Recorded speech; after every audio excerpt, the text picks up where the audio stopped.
माता पिता की सेवा पर कहानी। शिक्षाप्रद कहानी। गांव के पनघट पर चार औरतें पानी भरने आई।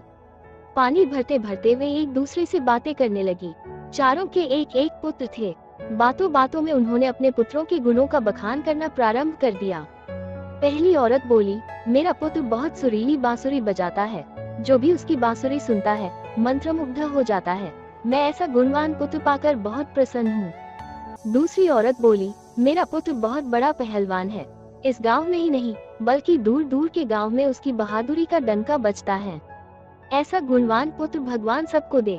तीसरी औरत कहाँ पीछे रहती, वो बोली, मेरा पुत्र कुशाग्र बुद्धि है। उससे अधिक बुद्धिमान इस पूरे गांव में नहीं। लोग अपनी समस्याएं लेकर उसके पास आते हैं। मैं ऐसा पुत्र पाकर धन्य हो गई। चौथी औरत ने सबकी बातें सुनी लेकिन कहा कुछ भी नहीं। इस पर वे औरतें उससे कहने लगी, बहन तुम भी तो कुछ कहो ना। तुम्हारे पुत्र में क्या गुण है? कोई न कोई गुण तो उसमें अवश्य होगा। वो औरत बोली, क्या कहूँ बहनों, मेरे पुत्र में तुम्हारे पुत्रों की तरह कोई गुण नहीं है। उसकी बात सुनकर तीनों औरतों ने गर्व में अपना सिर उठा लिया। कुछ देर में सबने पानी भर लिया और वापस जाने के लिए अपना अपना घड़ा उठाने लगी। उसी समय पहली औरत का पुत्र हाथ में बांसुरी लिए वहाँ से गुजरा।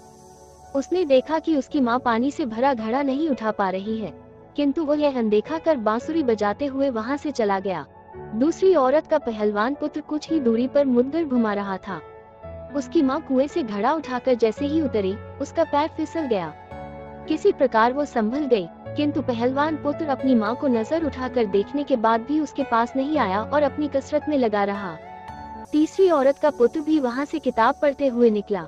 उसकी माँ ने उससे कहा, पुत्र मैं दोनों हाथों से घड़ा पकड़े हुए हूँ, ये रस्सी जरा मेरे कंधे पर डाल दे। लेकिन वो अपनी माँ की बात अनसुनी कर वहाँ से चला गया। तभी चौथी औरत का पुत्र वहाँ आया। अपनी माँ के सिर पर घड़ा देख वो उसके पास गया और उसके सिर से घड़ा उतारकर अपने सिर पर रखकर चलने लगा। कुएं के पास बैठी एक बुढ़िया ये सब देख सुन रही थी। वो बोल पड़ी, मुझे तो यहाँ बस एक ही गुणवान पुत्र नजर आ रहा है, वही जो अपने सिर पर घड़ा लिए जा रहा है। माता पिता की सेवा करने वाले पुत्र से गुणवान पुत्र भला कौन हो सकता है? गुणवान वही है जो अपने माता पिता की सेवा करे और साथ ही सबकी सहायता के लिए तत्पर रहे।